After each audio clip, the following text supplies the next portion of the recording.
iShares iBoxx 高收益公司債 ETF 代號 HYG 被視為投資者風險偏好的關鍵指標，近期跌破了其50天移動平均線，這是一個值得高度關注的技術性信號。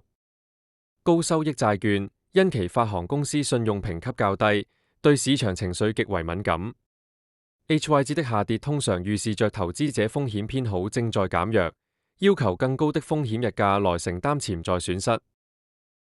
值得注意的是，這次信貸市場的疲弱正發生在標普500指數仍接近歷史高位之際。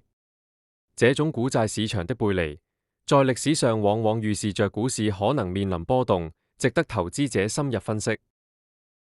信貸利差的擴大可能反映企業資產負債表面臨日益增大的壓力，這對整體經濟健康構成潛在風險。投資者應警惕這種信貸先低魚，股市後高喊的模式。雖然單一技術性跌破不構成趨勢，但這可能是當前股市反彈背後風險偏好正在悄然降溫的早期跡象。我們建議投資者重新評估投資組合的風險敞口，並考慮適度調整資產配置。請密切關注信貸市場動態，並將其納入你的投資決策。